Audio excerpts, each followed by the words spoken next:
Ang aking share sa inyo ay ang title ay May Sinugo ang Diyos para sa iyo. Okay.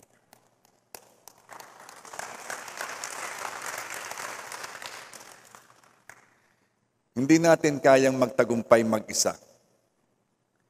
At kung gusto nating maabot ang pinakamataas na pwedeng nating maabot, kailangang may mabuksang pintuang hindi natin kayang buksan ng sarili lang.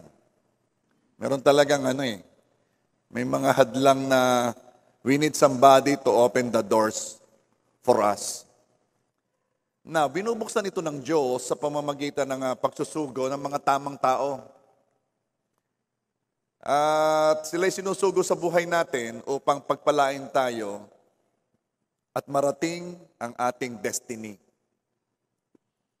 Alam ito ng mga tao, kaya anong ginagawa nila kapag sila'y may kailangan? Humahanap sila ng padrino. Pero makakita man ng padrino, hindi naman sure kung kikilo si padrino para sa kanya eh. Hindi sure kung talagang mag-all out si padrino eh. Baka oo lang ng oo. Kaya may namit ka kayong gayon. Oo ng oo. Wala mong ginagawa. O kung kumilos man, baka effective siyang padrino sa iba, pero sa kanya hindi. Para bang, bakit nung ibang inilapit ko nag-okay? Bakit nung ikaw hindi daw? Ayaw daw eh. Para bang ganon? Meron niyang magkatugma eh. Kaya yung tamang tao. Bakit ganon? Kasi kailangan ang Diyos ang magsugo. At pag ang Diyos ang nagsugo ng tamang tao, siyang pinaka-fit doon sa pagbubukas ng pintuan na sarado. Siya ang pinakatamang tao sa need mo. So meron ako yung ikukwento sa inyo, Again, ang setting ay famine. Parang pandemic, Tagtuyot. At may sinabi ang Panginoon kay Elias, kay Elijah sa English, 1 Kings 17 verse 3. Umalis ka rito, lumiko ka patungong silangan, at magkubli ka sa tabi ng Batis Cherith na nasa silangan ng Jordan.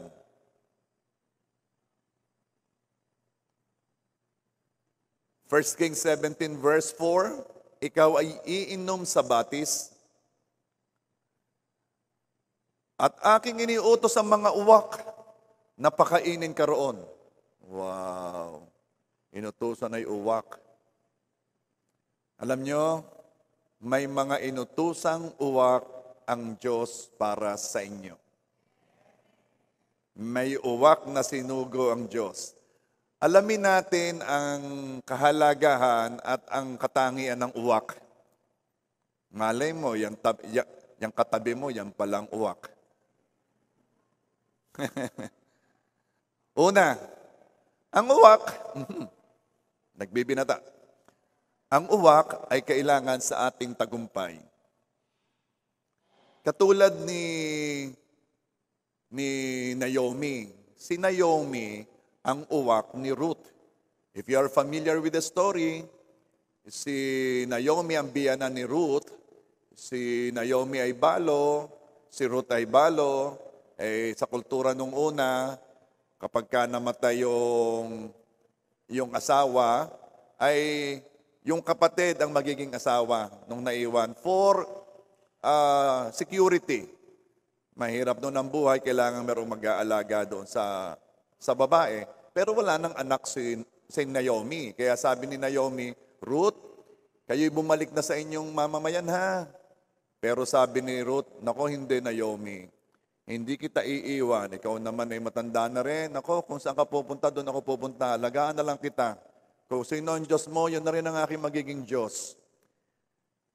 Hindi alam ni Ruth, si Naomi ang uwak niya. Siya ang sinugo ng Diyos upang si Ruth ay makapag-asawa. Kaya nung bumalik si Ruth doon sa lugar ni Naomi, nakilala siya ni Boaz. Kaya ako'y naniniwalang may pinadala ng Naomi sa buhay ng mga gustong mag-asawa.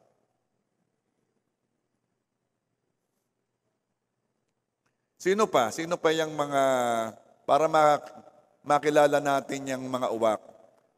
Kailangan natin yan sa ating tagumpay eh. Yan yung mga sinugo ng Diyos.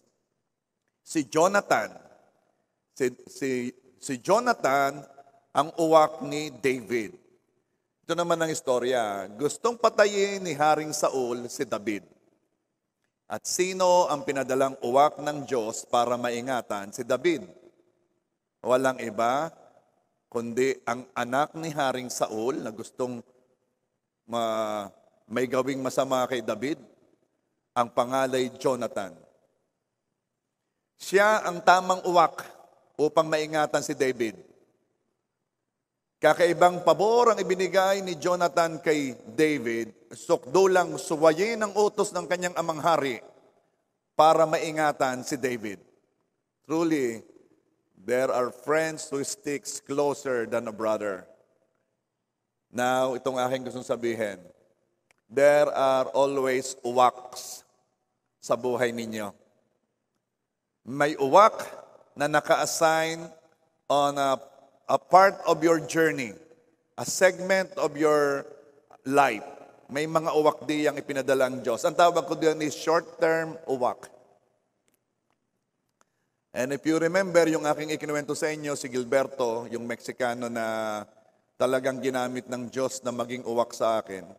Kaya ako'y nakauwi from America at nakapagnegosyo. No, hindi ko na yun ikukwento kasi last Sunday na ikwento ko na. At meron din namang uwak na naka-assign pang matagalan. Ang tawag ko naman doon, long-term uwak. Sa buhay ko, siya ay si Ate Ani, yung kapatid ko, ano? Simula ma-born again hanggang ngayon eh. Siya ay aking uwak. Actually, nung ako'y nagka-college, di siya nasa Amerika, siya ay nagpapadala sa akin ng allowance. Weekly na dating yun. Oo. Pero hindi natapos doon eh. Hanggang ako ay pumasok, lalo na nung ako ay pumasok sa ministry. Ang daming uncommon favor na ibinigay ang Diyos sa akin, ang ginamit ay siya. Katulad ng yung bahay namin. Uncommon favor yon. Yung sasakyan ko noon, yung Honda Civic na brand new. Uncommon favor yon. For the first time ako'y nakaranas ng sasakyang hindi ako nag-installment. And because of that, because of those blessings, I was able to focus more on my ministry sa pagpapastor. At hindi lang siya sa finances naging uwak sa akin. Siya akin ding mentor. I remember no ako'y nagsisimula pa lang na nag-fail na yung business, ako'y talagang stress. Lagi ng paano ba makakalis dito? Meron siyang payo sa akin na really helped me. Nakakatuwa talaga yung payo at the right time, at the right moment. Hindi kailangan ng mahabang payo yung tamang sasabihin sa tamang oras. Hanggang ngayon, yun yung pinapayo ko sa iba because it was very useful nung ako'y dumadaan sa problema. Ano yun? Ang sabi niya sa akin, ito, just live one day at a time. Huwag mo na isipin muna yung ito lang araw na ito. Kung isipin yung susunod, just live one day at a time. Napaka-gandang payo na yan. Kaya kung merong mga namumroblema at magsasabi sa inyo ng kung ano-ano, sabihin lang ninyo, just live one day at a time. Isa lamang, mamuhay ka lang sa araw na yon. Sapat ang biyaya ng Diyos doon. So, yan siya sa akin. Siyang uwak ko. Long-term uwak. May nagsabi naman, kasi naman pastor kapatid niyo. Una, hindi lahat ng kapatid ay gumagawa nito. Padalwa, hindi niya ginawa yon sa lahat na kapatid namin. Itong reason, kasi assignment niya ako. Siya ay sinugo ng Diyos para sa akin. So ang sunod, dahil ang pinag-uusapan natin dito ay ang katangian at saka ang kahalagahan ng uwak. Paano mo makikilala ang iyong uwak? Paano mo makikilala yan? Sila ang ipinadala ng Diyos upang ikaw ay mapagpala sa iba't ibang bahagi ng iyong buhay. Sa iyong pag-aaral. Yan yung binibigyan ka lagi ng sagot sa exam. Ayan ba yan? No. Pwede yan yung nagtuturo sa iyo, yung nagpapaalala sa iyo ng, oy, meron tayong exam mamaya. They are uwaks. Sa iyong career. Yan yung tumulong upang ikaw ay maging skillful, maging marunong, sa iyong love life. Yan ang nagpapayo. Sa iyong business. Yan yung mga ipinapadala upang ikaw ay matulungan. Sa ministry. Madalit sabi, silang nagbubukas ng mga pintuang sarado sa buhay mo. Yung hindi mo magawa, silang ipinapadala ng Diyos upang magawa mo yon. Tumutulong upang marating ang iyong pangarap. Siguro habang sinasabi ko ito'y naiisip mo na kung sino-sino yun, Kasi marami ang uwak na yan. Meron nga mga short-term, long-term uwak eh. Sila ang sinugo upang mapalapit ka sa Diyos. Sila ang kumikilos for you to be a godly person. Sila ang nagtutulak sa iyo upang gawin ang tama.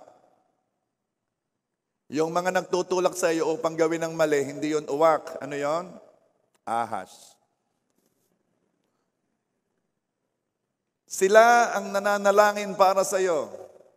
Kaya ang life group, ang iyong life group leader ay iyong uwak. At ang life group members, they are uwak to each other.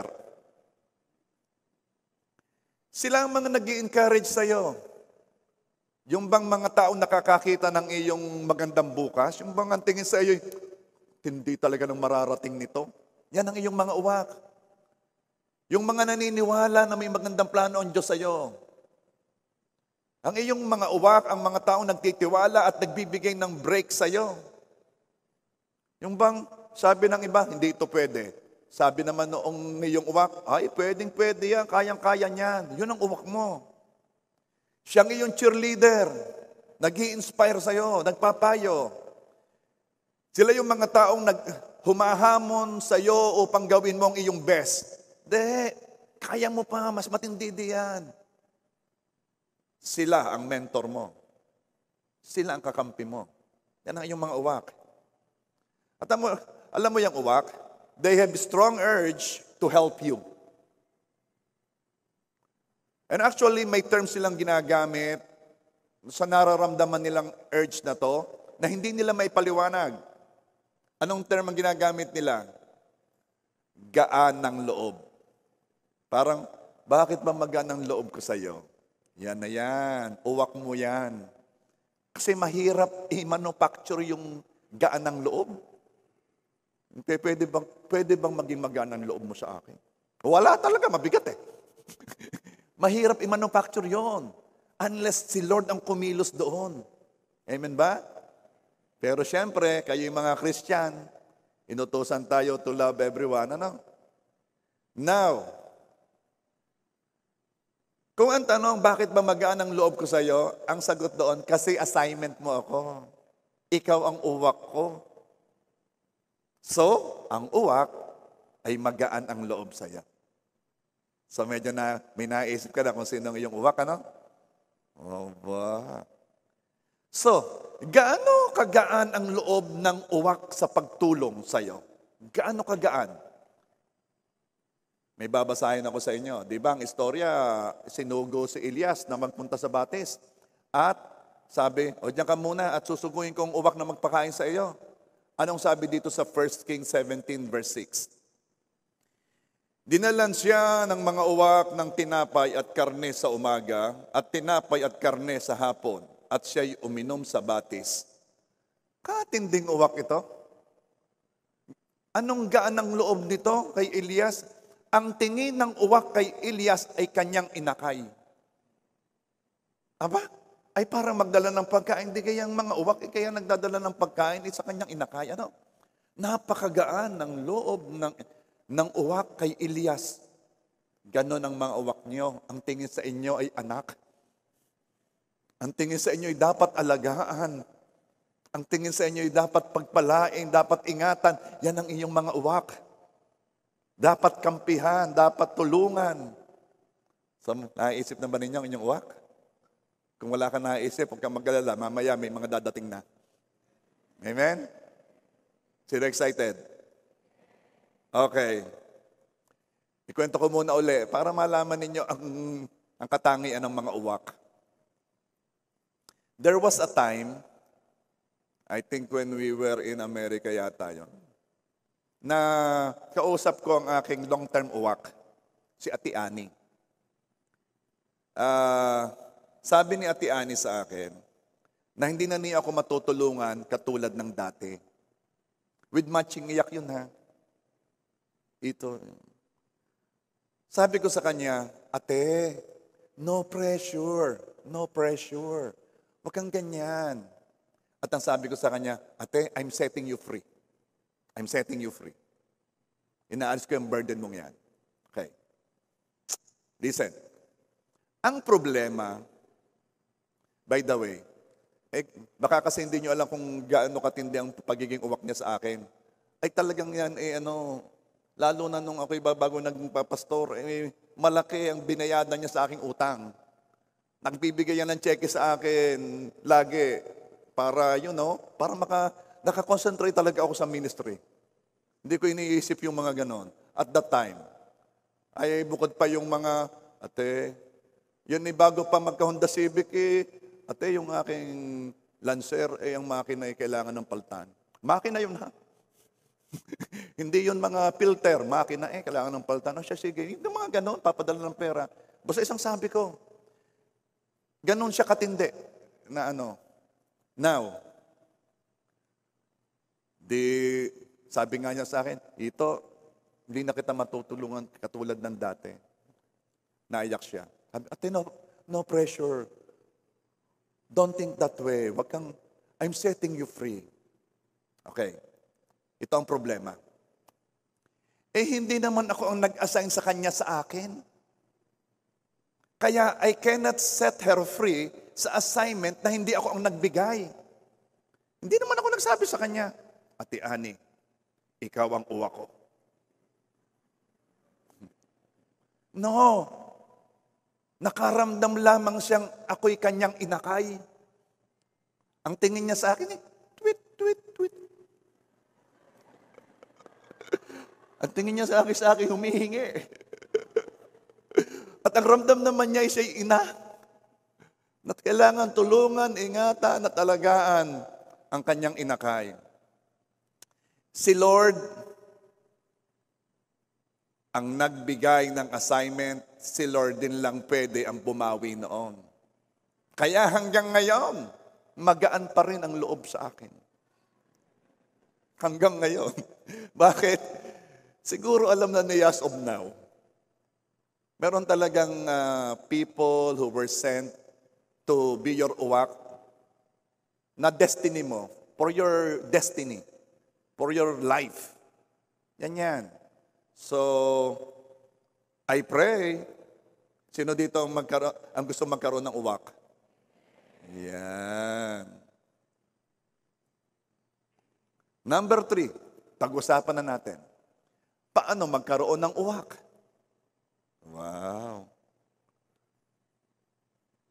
Palagay kayo magpapalit na ng mga inaalaga ang ibon, si Atoy. Papalitan na ng uwak yung lovebirds.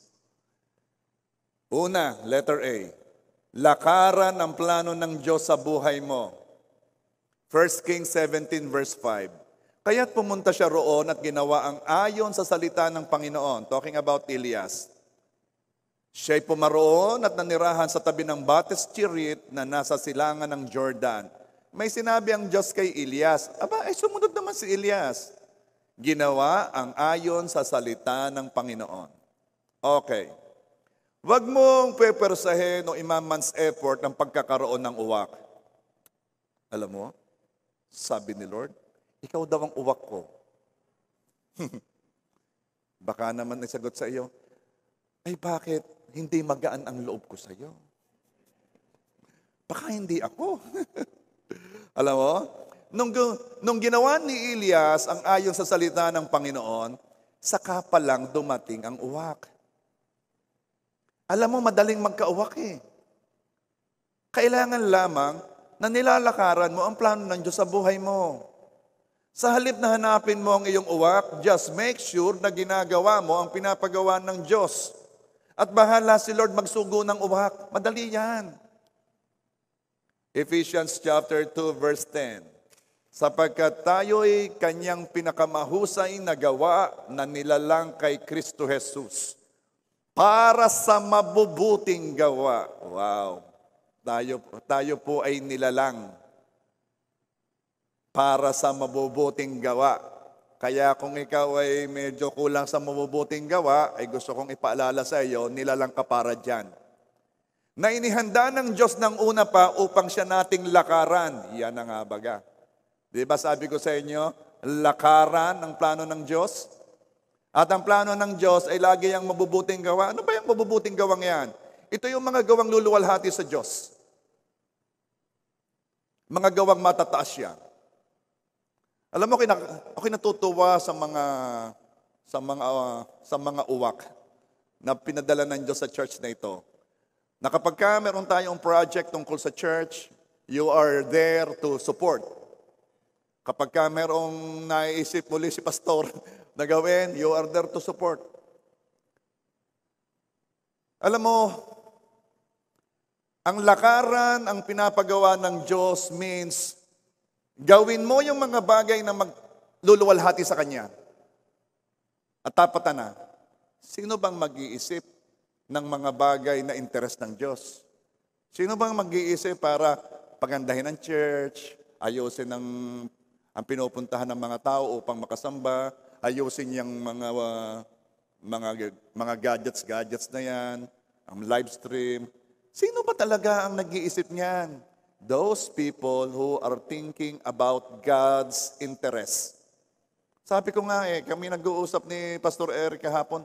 Sabi ko, kailangan kasing merong mag-isip ng interest ng Diyos.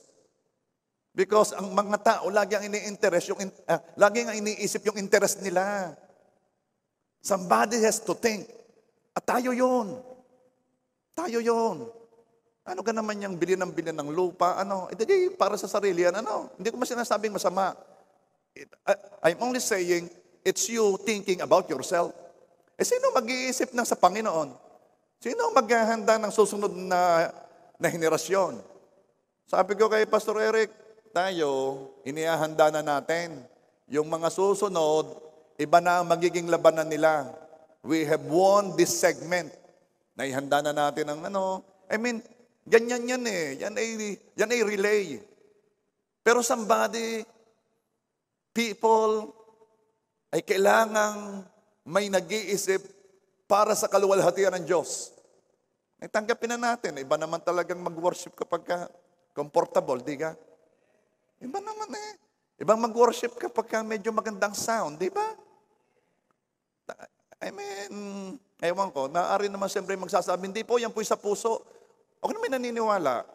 Pwede naman talaga tayong sumamba kasi ito'y naranasan namin Baka kayo din namin nakasama noon doon sa maliit na church na kami sumasamba, nagpapatakan yung mga alkitran. Kasi yung kahoy, pinahida noong use oil para wag kainin ng anay. Ay wala pang kisame. Di kami nag-aawit. Alam ni Korea, may papatak sa yung may itim. Naglalaglagan na yung use oil kasi nainit ang yero. Pwede naman. Makakasamba ka naman.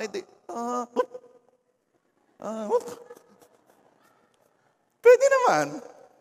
Pero alam mo, iba pa rin Iba pa rin kapag ang iyong thinking, gusto ko ang mga anak ng Diyos makasamba ng walang iniisip, kundi talagang sambahin ng Diyos.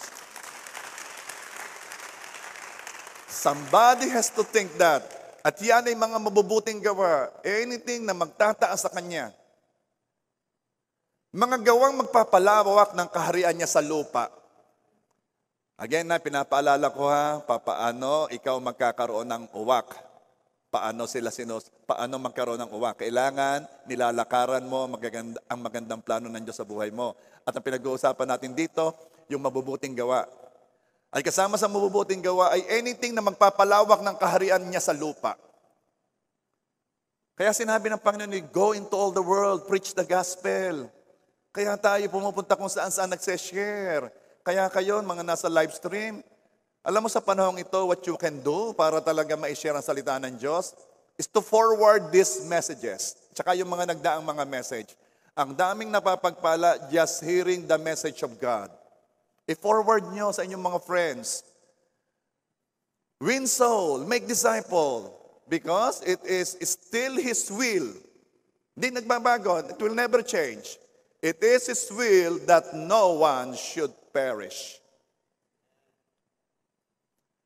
Kasama pa dito ang iba pang mabubuting gawa. Like what? Like helping the poor. Alam mo, sabi ng Proverbs 31 verse 8 and 9, speak up for those who cannot speak for themselves, for the rights of all who are destitute. Speak up and judge fairly. Defend the rights of the poor and needy. Kaya ako, miski ang kausap ko minsan, hindi pareho kami ng thoughts. Hindi kami pareho ng beliefs, ano? Wala, sinasabi ko. Kahit alam kong medyo ibang kanyang iisipin, sinasabi ko, I don't believe in extrajudicial killing. I don't believe in nanlaban, na you will just kill somebody because magpa-plant ng kung ano man at sasabihin ng laban. I don't believe. Kahit pa sinasabi ng mga tao, hindi po, masasama sila, dapat sila maubos. I don't believe in that. Kaya sabi, speak up. Speak up and judge fairly, defend the rights of the poor and needy. Kaya naman nakikita mo kung sino yung mga yan. Ayun, mga nasa, mga mahihirap. May nagsabi sa akin, ang mga napapatay ay madudumi ang paa. Why? Because they are poor and needy. I always say, basta buhay may pag-asa, pwede ang sharean. Of course, we're also speaking of the unborn child. Ako'y napapatawa doon sa pag daw nakakita ng bakterya sa Mars, sasabihin, there's life in Mars. Pero pag nakarinig ng heartbeat sa womb, sasabihin, hindi buhay yan. Dugo lang yan. Ha? Tumitibok nga ang puso sa womb. Para ano? Para maipa-abort. No. Come on, let's speak up. For those who cannot speak, hindi man makakaimig yung bata na ang narinig pa lamang ay tibok ng puso. Let's speak up for them. They have rights. Iya'y mabubuting gawa. Kaya doon sa aking mentoring, meron akong sinabi come on, let's be confident in believing on what is right and wrong. Huwag tayong magpadala sa mga sinasabi ng iba. We know what's right and wrong. We have the Holy Spirit and we have the Bible to guide us. Okay? Maraming promises si God sa mga tumutulong sa mahihirap. Proverbs 19 verse 17. Whoever is kind to the poor lends to the Lord, and He will reward them for what they have done. Grabe ito. Ano sabi ni Lord? Sige, bigyan yung mahirap. Sagot ko yung mga yan. Kaya magalala. Sagot ko yung mga yan. Anong ibig sabihin? Akong bahala sa iyo. Sagot ko yung mga yan. Anong ibig sabihin? Kung tutulungan ko sila, Lord, oo nga, tulungan mo at sagot ko yung mga yan. Akong bahala sa iyo. Yun ang ibig sabihin ng verse na to. Whoever is kind to the poor lends to the Lord. Pinepersonal ng Diyos lahat na ginagawa mo para sa mahihirap. Matthew 25 verse 40. The king will reply, truly I tell you, whatever you did for one of the least of these brothers and sisters of mine, you did to me. Ganito ang pagpapahalaga ng Diyos sa mahihirap, lalo na sa mga kapatid sa pananampalataya. Galatians 6:10. Therefore, as we have opportunity, let us do good to all people, especially to those who belong to the family of believers. Okay. Kaya medyo bias ako hindi nyo napansin sa ayuda, mas nauna nating binigyan ang mga kapatirang nangangailangan bago tayo nagbigay sa Sa iba? Kasi itong sabi ng verse especially. Kaya ang binigay sa kanila, special din. Kung sa halo-halo, may leche plan. Iba ang kanilang bag. Kahit especially to those who belong to the family of believers. Ang mga uwak ay ipinadadala ni Lord upang magawa natin ang ipinagagawa niya. So if you are doing these good works, winning soul, making disciple, glorifying God, helping the poor, the weak, those who cannot defend themselves. Kapag ginagawa mo ito, then ipapadala ni Lord ang mga uwak para sa iyo. Kaya all we have to do is make sure na ginagawa natin ang pinapagawa ni Lord sa atin. At nandyan na ang uwak mo. Kaya sabi ko, madaling magka-uwak. Kaya minsan wala kang uwak, kasi, what are you doing ba? Ano bang ginagawa mo? Are you there? May nagkukwento Simula daw nung siya nag-serve sa Panginoon, nag-iba yung pasok ng kanyang finances Ganon talaga yun. Now, hindi mo kailangan maging pastor or full-time sa ministry. Hindi mo kailangan. Itama mo lang ang mga pangarap mo sa gustong mangyari ng Diyos at magsusugo siya ng mga uwak upang tulungan ka. Baka kasi isipin mo, dapat ka magpastor. No. Lakaran mo lang yung plano ng Diyos sa buhay mo. At ako'y may mga sinabi ng ilang mga lalakaran. Di ba? And you know what? Paglaki ng vision, paglaki ng gusto mong gawin, paglaki ng uwak na susuguin ng Diyos sa buhay mo. Tingnan mo yung katabi mo. Malaking uwak yan. Malaki yan.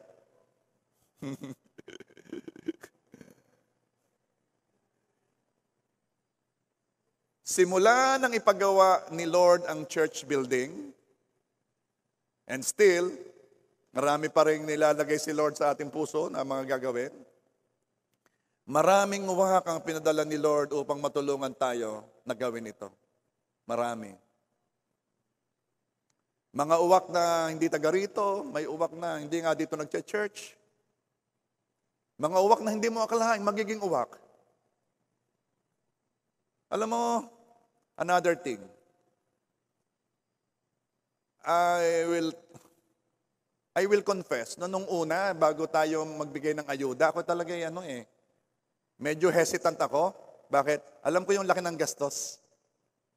Kasi, tapos na tayo, nagbigay na tayo ng 4 times sa mga kapatiran. Siyempre, gusto rin nating bigyan yung kahit mga hindi umaattend sa church. Madami yan. At saka, gusto nating bigyan as many as possible. Sa aking simple mathematics, alam kong medyo magastos yan. Pero alam mo, ang kailangan lang pala'y sumunod. At noong nag-decide na tayong gagawin yon, nagpadala na si Lord ng mga uwak. As of now, we have given to 1,762 families sa different barangays.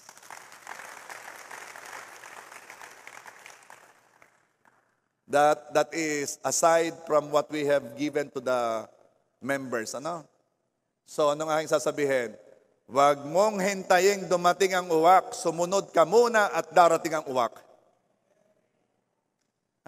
Yung iba kasi hindi makakilos, wala pa, wala nga, hindi ka nakakilos, yung mga uwak nandyan lamang, lilipad lang yon pag nakitang naglakad ka. Pero pag nakatayo ka, hindi nakatayo din yon. Sabi ng uwak, ano kang gagawin natin dito? Sabi ng Panginoon, hintayin daw natin yan. Sino ka? Yang nakatayong yan. Ari namang nakatayo, Lord, padalan mo ako ng provision. Sabi naman ni Lord, yan nga, nakahanda na, nakatingin sa'yo. Lord, padalan mo ako. Ganon kasi, nag-iintayan. Pati yung mga uwak, may dala ng tinapay at karne, nakaganyan na. Ano ba naman yan? Ang tagal. Pati pa siya naalis. Magpasya ka muna. Ang iba kasi takot. Paano ka magkakauwak? Kung ayaw mong lakaran yung magagandang planong inanda ng Diyos sa'yo. Amen? Sila'y nasa daraanan mo. Bawat kanto, nariyan. Marami yan, nag-iipon-ipon yan sa 7-Eleven.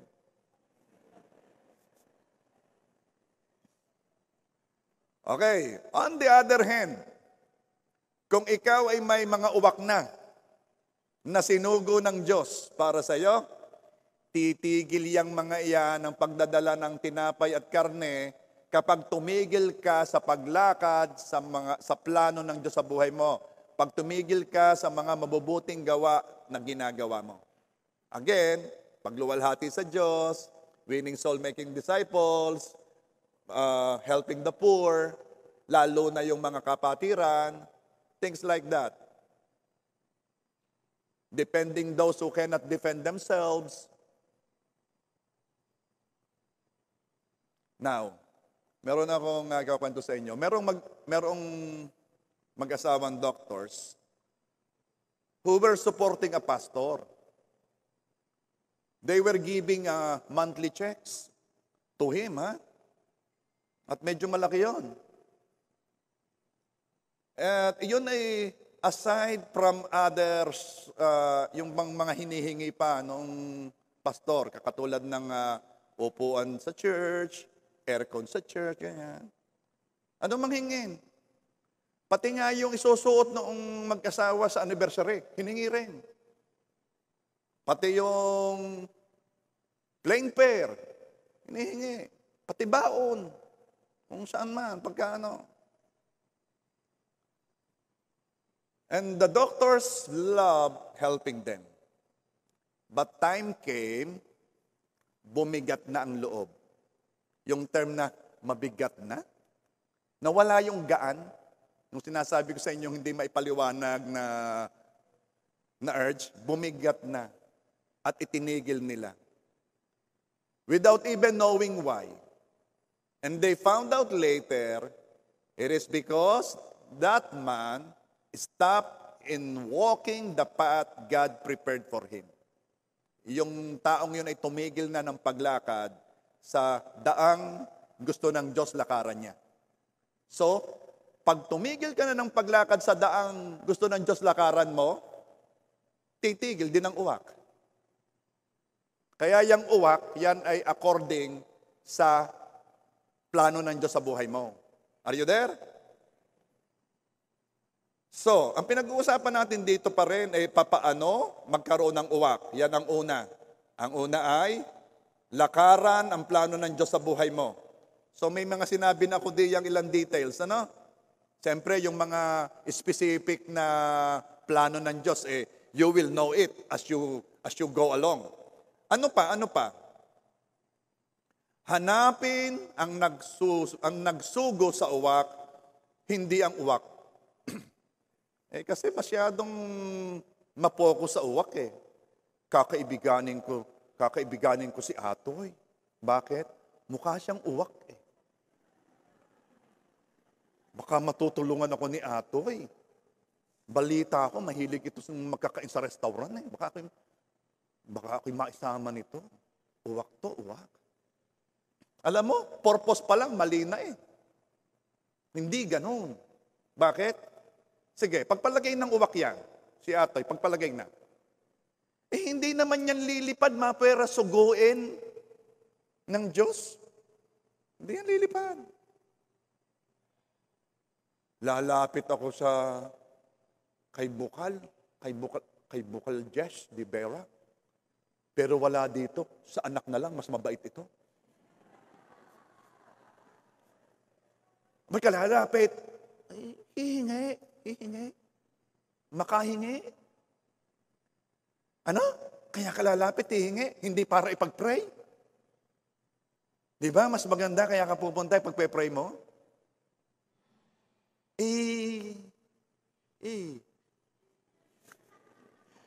Kasi nga, hinahanap mo yung uwak.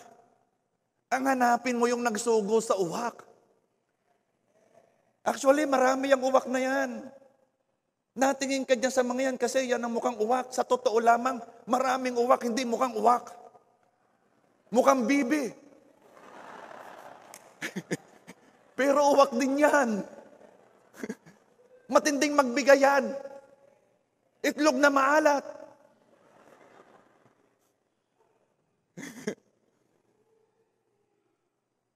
Alam mo, long time ago, babago kaming nagsisimula sa church, may nagsabi sa akin, kayong hinahanap namin kayong mga hinahanap namin.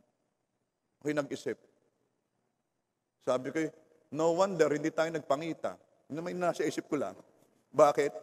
Wala naman sinabi sa Bible na, seek ye first your work, and everything shall be added unto you.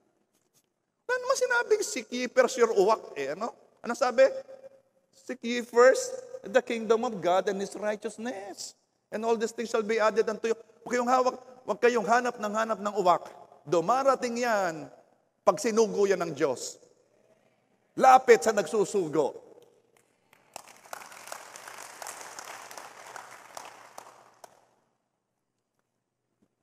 Letter C, maging uwak muna sa iba. Laging kasama yan sa preaching ko Sa halip na hanapin ang uwak mo, hanapin muna kung kanino ka magiging uwak. Sino kaya ang mauwak ngayon?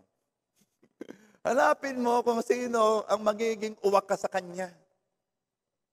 Sino ang piname-mentor ni Lord sa'yo? Sino ang pinai-empower ni Lord sa'yo? Sino ang pinai-encourage ni Lord sa'yo? Sino ang pinape-pray ni Lord sa'yo? Sino ang pinaabutan ni Lord sa'yo? Sino ang pinauuwak? Sino ang sabi ni Lord, ikaw muna maging uwak sa Kanya? Help others reach their dreams. Gusto mo lagi maabot ang iyong pangarap, tulungan mo yung ibang marating ang kanilang pangarap. Help others reach their destiny. Yung magandang plano ng Diyos sa kanila. Okay. Since the start, I have given effort and resources para tulungan si Bishop na magawa ang pinapagawa ng Diyos sa kanya. Mga bagay na hindi magawa ng iba. Katulad nung pagre-raise up ng fund para magkaroon siya ng patrol. Things like that. First time yun Wala. I'm always there to support him. Because magaan ang loob kong gawin yun I think I am an uwak sa kanya. Assignment ko siya. Without expecting that he will do the same thing. Hindi ako nag-expect na gagawin din niya yung bagay na yun sa akin. No. Bakit? Kasi si Lord ang magdadala ng uwak ko, habang ginagawa ko ang pagiging uwak sa kanya. Pinadala si Eric. Si Eric ang naging uwak sa akin. Anong ibig ko sabihin? Pag ikay naging uwak kanino, wag mong hintayin yung uwak, maging uwak mo din. Sabi mo, mag-uwakan tayo. Uuwakin kita, uwakin mo ako. Ang samang pakinggan, Iba yan. Ganyang katindi si Lord. Ha? Ay hindi ka magkakauwa kung gusto mo kayo mag-uuwakan. Ipapadala ka ng Diyos bilang uwak sa iba, at ang Diyos ay magpapadala din ng uwak sa iyo. Ha? Sige, palakpakan mo muna si Lord.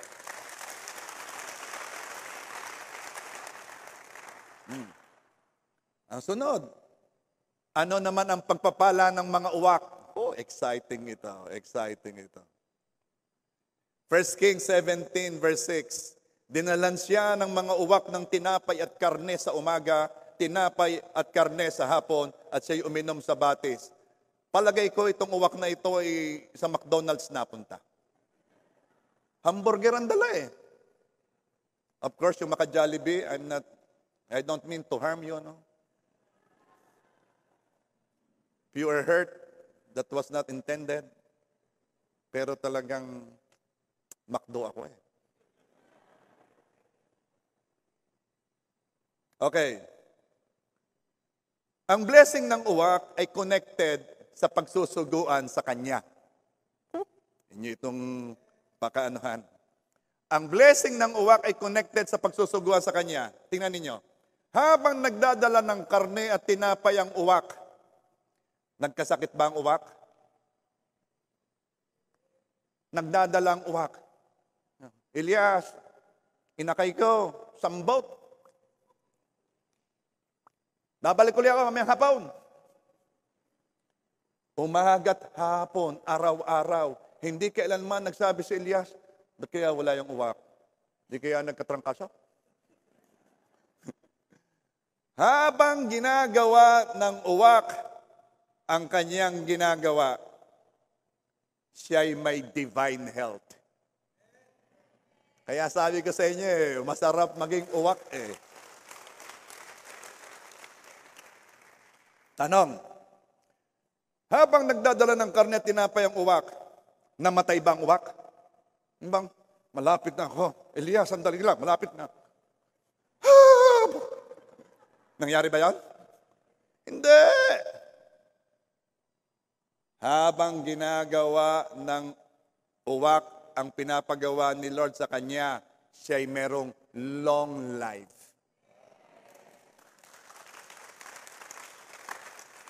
As long as may assignment ang uwak, buhay ka. Bakit? Ay may assignment ng Diyos sa iyo eh. Magagawa mo lang yun kung buhay ka. Di ba na napakahirap na nakatotohanan yan. Napakahirap isipin. Siyempre, magagawa mo lang kung buhay ka. Kaya kung gusto mong mabuhay ng mahaba, Lord, bigyan mo ko ng assignment. Bigyan mo ko ng assignment na gagawin. Amen ba? Kaya yung ang gusto niya lagi, Lord, gusto ko lamang humiga, tumulog, manood ng Korean telenovela. Hindi assignment yon. Ha? Okay. Araw-araw may dalang karne at tinapay ang uwak. Araw-araw, ha? Saan kumukuha ang uwak? Tagtuyot noon. Famine. Pandemic. Ano ibig sabihin?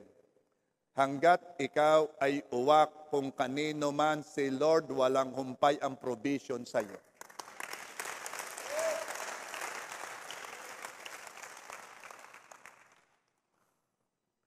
Araw-araw may dalang karne at tinapay ang uwak. Walang makain.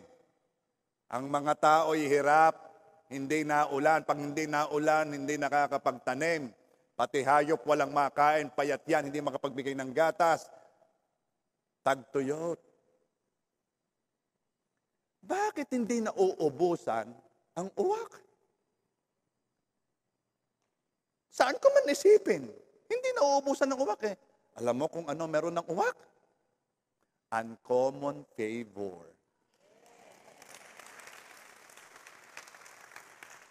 Hanggat ikaw ay may assignment, humanda ka, kandidato ka. Hindi ka pala kandidato, sigurado ka sa uncommon favor. Uncommon yun. Tagtuyot may nakukuha siya araw-araw. Hindi yun nangyayari sa lahat. Doon lamang sa uwak na may assignment. Kaya kung ako sa iyo talaga, nanaisin kong maging uwak kaysa inuuwak. Mas masarap maging uwak. Amen ba? Talagang blessed is the one who gives and the one who receives. Ang mga uwak, ang unang napapagpala. Ba't ko nasabi yon? Ito ha. Alam mo, yung uwak, kumukuha ng tinapay at karne para dalhin kay Elias. Di ba? Sigurado ako na unang kumain ng uwak. Tanungin mo ang mga magluluto. Yang mga yan, nakakain ang choice part. Sa laking hatiin yung sa baboy, yung puel, ano? Dala eh. pati ribs. Ano yan, puwel? Ay, parang kalahati na ng baboy ang kinuha mo. Yung mga magluluto, una yung natikim. Yay, busog na agad. Ganon ang mga uwak. Sila ang unang kumakain. Okay kaya itong dalhin? Kay Ilyas? Matikman nga. Bay, okay. Okay. Ano pa yon? Kaya sabi ko sa inyo, yung mga uwak unang napapagpalayan. Hindi lang yan. Mas busog ang uwak kaysa kay Ilyas. Gaano ganamang karaming madadala ng uwak kay Ilyas? Buka bibig. Gaano ka kadami? Palagay, ganun makakapagdala yun ng isang quarter pounder with cheese. Mabigat-bigat din yun. At saka, mas busog ang uwak kaysa inuuwak. Kaya kung ikaw ay uwak, mas pinagpala ka.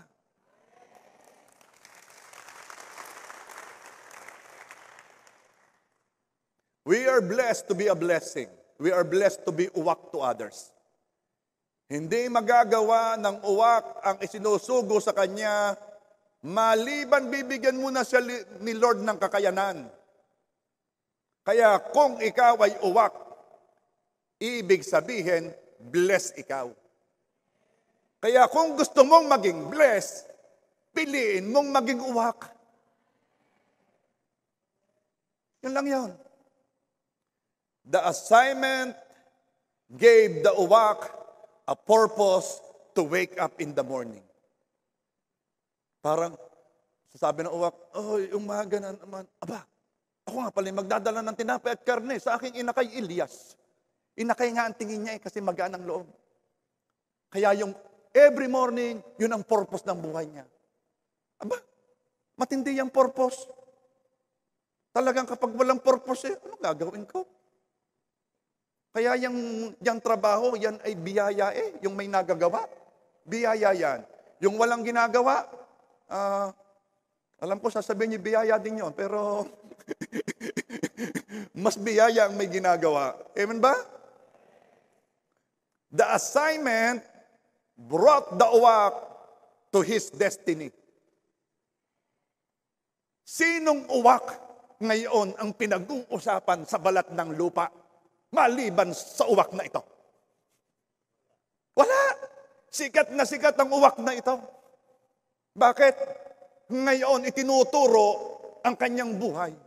Ito ang destiny ng uwak. Maging modelo ng mga Kristiyano. Yan ang destiny niya.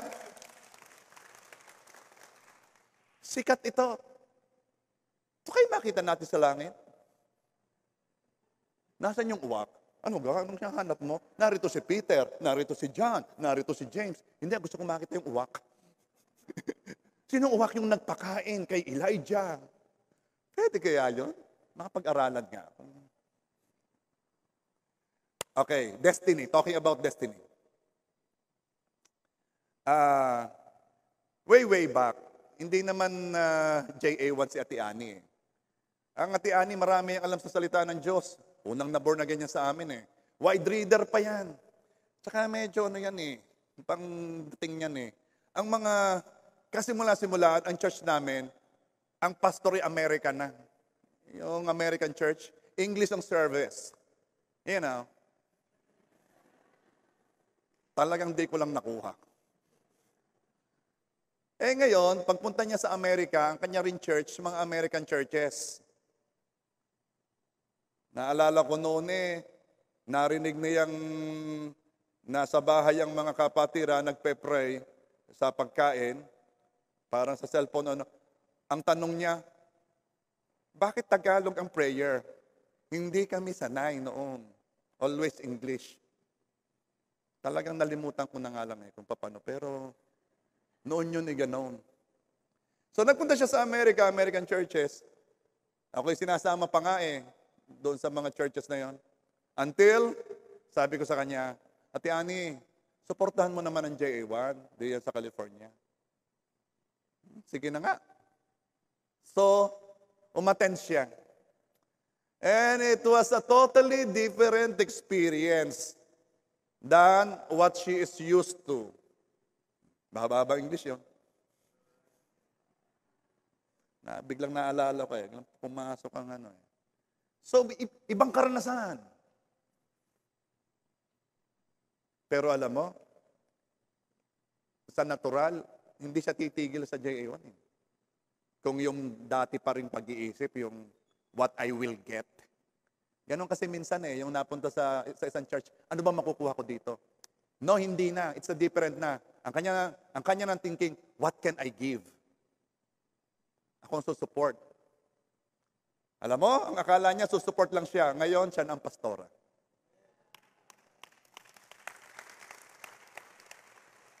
Your assignment will bring you to your destiny.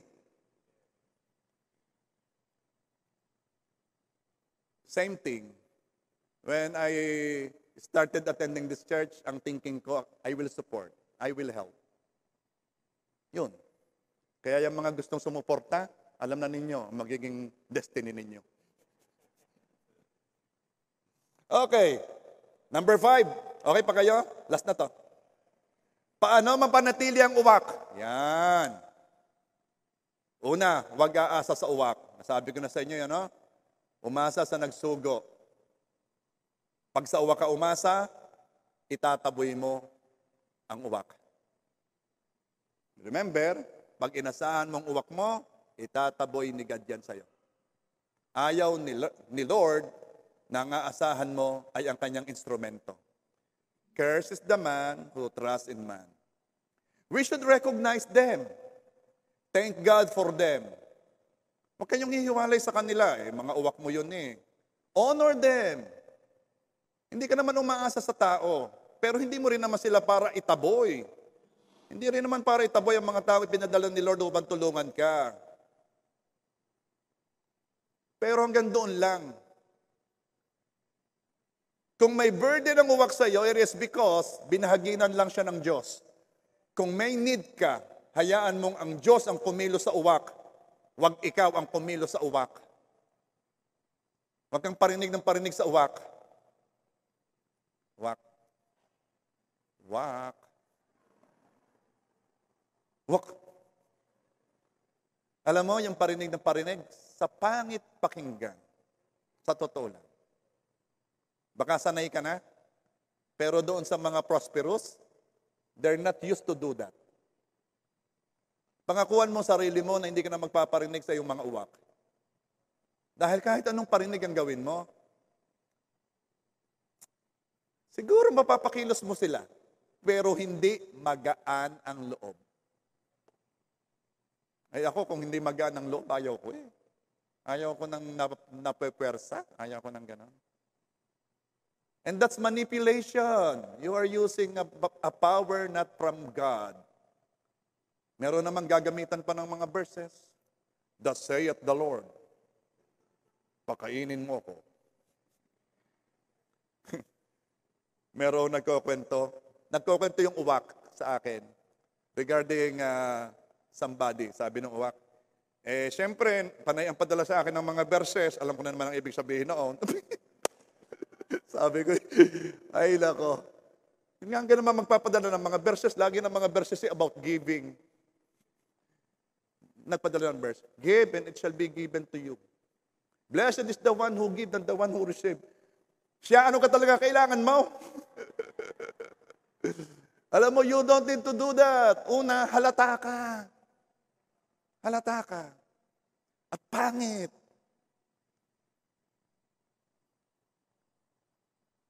Ano pa?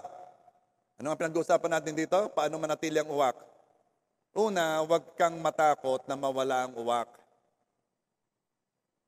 Paano kung yung uwak hindi sumunod?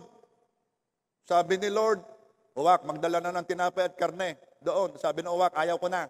Paano ho yun? Okay. Marami yan. Hindi iisa ang uwak na pwedeng suguin ng Diyos. Ang ingatan mo ay kapag ka ang Diyos na ang ayong magsugo. yun ang delikado. Kaya huwag kang takot na mawala ang uwak. Ang ayong ayusin, mapalapit ka sa nagsusugo ng uwak.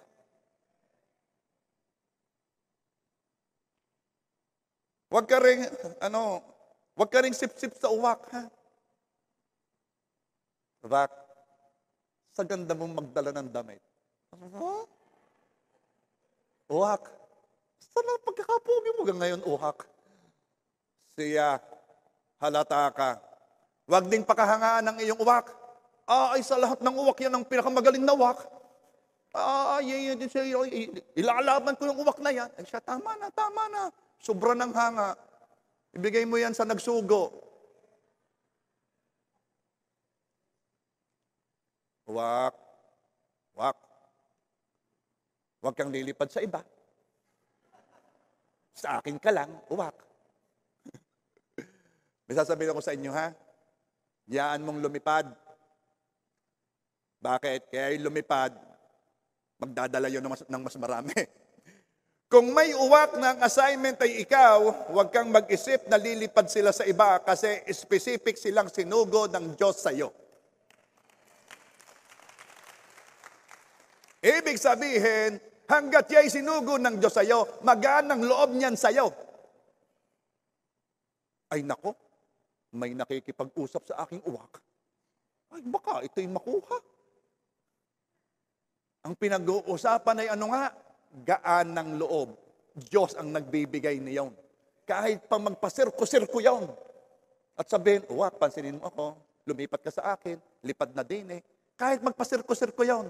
Hanggat wala yung gaan ng loob na Diyos ang nagbibigay, yung uwak mo, yay uwak mo. Kaya yung ibang mga, iwan ko baga, masyadong worried. Huwag mag-isip na mapipigilan sila ni numan. Si Lord ang nagsugo sa kanila. Si Lord din lamang ang pwedeng pumigil sa kanila. Ay, uwak, huwag mo nang bigyan yun. Mayaman na yun. Huwag mo nang bigyan. Sabi ng uwak, ikaw ka nagsugo. Hindi mo ikaw nagsugo eh. Ito'y inggit. Sige ka, masabihan ka ng uwak. Yung mga inggit, hindi yan nakakatanggap ng kinaiinggitan. Yun ang turo ni Pastor Ito. Mahaba na daw ang uwak. Mahaba na daw ako. Siya. Itong aking uwak eh. Ito nagsasabi sa akin. Anyway. Bago pa lang, ito. In conclusion. Bakit walang makakapigil sa uncommon favor mo? Kasundo pa din ito na uncommon favor. Kasi, inihanda na ng Diyos ang mga uwak sa daraanan mo. To make sure na mapapasa kamay mo ang gusto niyang ibigay sa iyo. It is the reason kung bakit walang pipigil sa uncommon favor. Kung merong gustong ibigay ang Diyos sa iyo, sisiguraduhin ng Diyos na ang mga uwak mo ay nandoon sa tamang lugar sa iyong daraanan. Nandyan yung mga yan. Sure na yan. Kaya ako'y very secured, very sure na yung iyong uncommon favor will be yours. Bago pa nangyari ang tagtuyot, may inihanda agad ang Diyos na pagdadalhan kay Elias. May tubig, malapit sa batis. May nakahanda ng Diyos na paraan ng pagliligtas at pagpapala kay Elias. Ang uwak ay ibon na hindi gustuhin. Pati ang kulay ay itim. Minsan, ang uwak ay sumisimbolo pa sa kaaway. Anong ibig sabihin? Kahit kaaway, gagamitin ng Diyos para pagpalain ka. Hindi alam ng kaaway, kumikilos sila, akala nila is against you. No, kumikilos sila for you. Pinapaganda pa nila ang uncommon favor mo. Alam mo si Goliath? Si Goliath ay uwak ni David. Alisin ninyo si Goliath sa istorya ng buhay ni David. Walang David. Yang mga kontra sa'yo, yang mga kontra sa pagpapala mo, sa pagtaas mo, gagawin ni Lord yung mga yang uwak ng buhay mo. Walang makakapigil sa uncommon favor mo. Those of you in the live stream, Walang makakapigil sa uncommon favor na gustong ibigay ni Lord sa iyo. Nung kauna-unahan pa, nagkasala sina Adat si Eva, sinabi ng Diyos sa Ahas, ang anak ng babae ay susugatan ka sa ulo. Napigilan ba ng Ahas? No. Dumating pa rin ang Panginoong Hesus. Sinugatan siya sa ulo. Bakit? Kasi makapangyarihan ang Diyos mo. Sinabi ni Elijah, natutupukin ng apoy ng Diyos ang kanyang handog. Yung labanan doon, kung sinong handog ang tutupukin ng apoy. Napigilan ba ni Baal? No. Bakit? Makapangyarihan ng Diyos mo.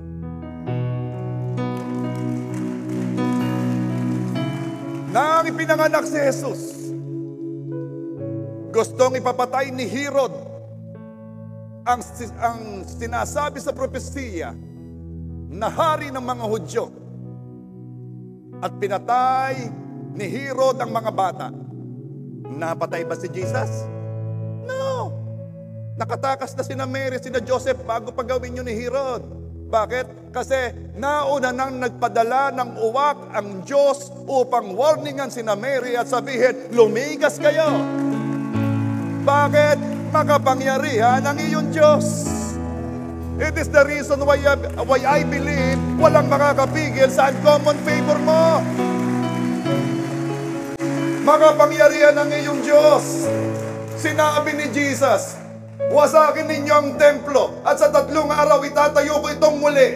Napigilan ba ni Satanas? No! Nabuhay si Jesus pagka 3 araw. Kahit ang kamatayan, hindi siya napigilan. Bakit? Makapangyarihan ang Diyos mo! Napigilan ba si Jesus sa kanyang libingan? No! Napigilan ba ng demonyo ang Panginoong Hesus upang mabuhay na maguli? No! Hindi kayang pigilan ng kaaway ng demonyo ni inuman kahit sinong tao ang pagpapalang inihanda ng Diyos sa iyo. Bakit? Makapangyarihan ng Diyos mo! Even when I don't see it, you're working. Even when I don't feel it, you're working. You never stop working. You never stop working. Even when I don't see it, you're working. Even when I don't feel it, you're working. You never stop working. You never stop working. Even when I don't see it, you're working. Even when I don't feel it, you're working. You never stop working. You never stop working. Even when I don't see it, you're working. Even when I don't feel it, you're working. You never stop working. You never stop working. Waymaker, miracle worker, promise keeper, light in the darkness. My God, that is who you are. You are waymaker, miracle worker, promise keeper, light in the darkness. My God, that is who you are. You are waymaker, miracle worker, promise keeper, light in the darkness. My God. Miracle worker. Ikaw na nasa live stream. O kayo man nandito, nang feeling mo, ang ramdam mo, ay hopeless case na. May sasabihin ako sa iyo, kung ang kaligtasan nga nadala ng Diyos sa iyo, diyan pa ba naman?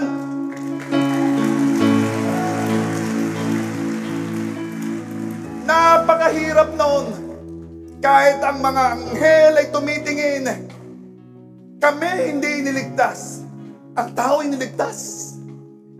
Napakahirap noon. Isang Diyos ang bumaba, nagkatawang tao para bayadan ang kasalanan ng kanyang mga nilikha. Napakahirap noon. Almost imposible mangyari.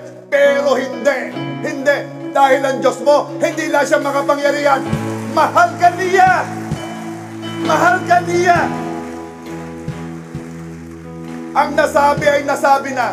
Maaaring sinasabi mo, ang tagal ko ng ganito, kailan ako tataas, kailan ako sasagana, kailan ako aangat. May sasabihin ko sa iyo, ang salita ng Diyos hindi babalik sa Kanya nang hindi nagagawa ang dapat itong gawin. Sapagkat ang Diyos ay hindi katulad ng tao na nagsisinungaling. Ito na, listen, ang panahon ng pagtanggap ng uncommon favor. Ito ang panahon mo. Ito ang araw mo. Ang uncommon favor ng Diyos ay nasa iyo. Na kanino? Na kanino? So you are waymaker, miracle worker, promise keeper, light in the darkness, my God, that is who you are. You are waymaker, miracle worker, promise keeper, light in the darkness, my God, that is who you are. That is who you are. That is who you are. That is who you are. That is who you are. That is who you are. That is who you are. That is who you are. That is who you are. Alam mo ang pananampalataya? Mas matinding manampalataya ang mga taong umaalis sa pangpang at pumupunta sa laot. Lugar na wala kang pwedeng hawakan, kundi ang Diyos lamang. Ako'y nagdideklara na ngayon ang panahon ng pananampalataya sa isang himala o maraming himala. Nakakaiba, very uncommon. Ito ang panahon ng pagpunta sa laot. Lampas na tayo ng pangunguha ng mga kabibe sa pangpang. Pupunta na tayo sa laot na nandoon na ang matitinding pagpapala at matitinding himala.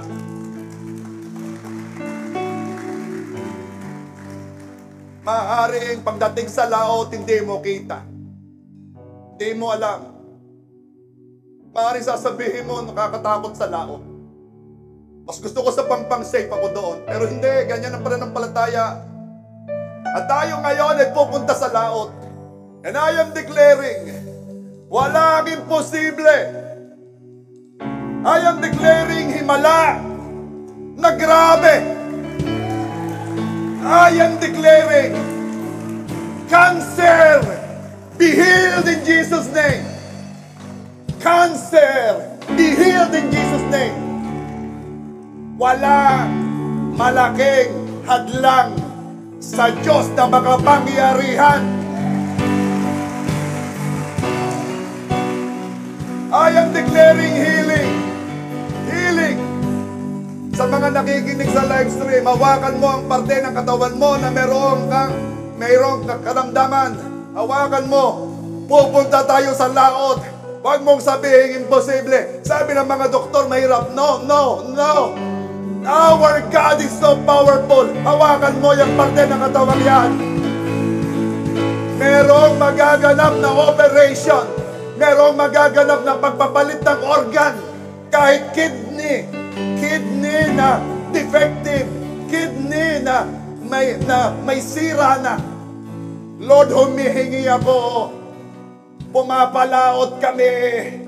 Lord, matitinding himala. Paltan mo ng bagong kidney. Lungs na masyado nang nahihirapan. Lungs na may sakit. Lord, palitan mo ng bagong lungs. Lord, pumapalaot kami. Pumapalaot kami. Lord, yung mga bagay na kahirap-hirap mangyari, ang tingin namin mahirap mangyari, ang tingin namin parang imposible, pumapalaot kami. I am declaring sa lahat ng nakakatanggap ng word na to, uncommon favor, uncommon favor, uncommon favor. Spirit, lead me where my trust is without border. Let me walk upon the waters wherever you would call me. Take me deeper than my feet could ever wander, and my faith will be made stronger in the presence of my Savior. The Spirit lead me where my trust is without borders. Let me walk upon the waters wherever you will call me. Take me deeper than my feet could ever wander, and my faith will be made stronger in the presence of my Savior. Sa araw na ito, binasag ang mga imposible. Sa araw na ito, tinurog ang mga imposible.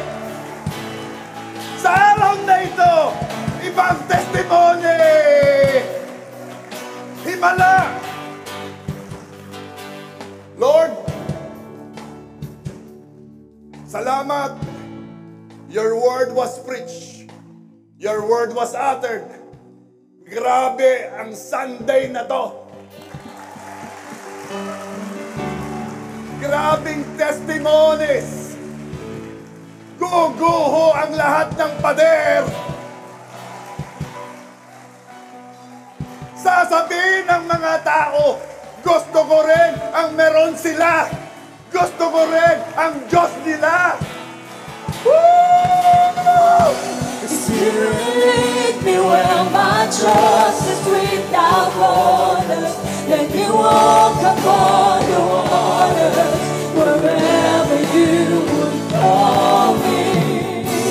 Take me deeper than my feet could ever wander, and my faith will be made stronger in the presence of my Savior. Spirit, lead me where my trust is without borders. Let me walk upon the waters wherever you would call me. Take me deeper than my feet could ever wander, and my faith will be made stronger in the presence of my Savior. Spirit, lead me where my trust is without borders. Let me walk upon the waters wherever you would call me. Take me deeper than my feet could ever wander, and my faith will be made stronger in the presence of my Savior. Spirit, lead me where my trust is without borders. Let me walk upon the waters wherever you would call me. Take me deeper than my feet could ever wander, and my faith will be made stronger in the presence of my Savior.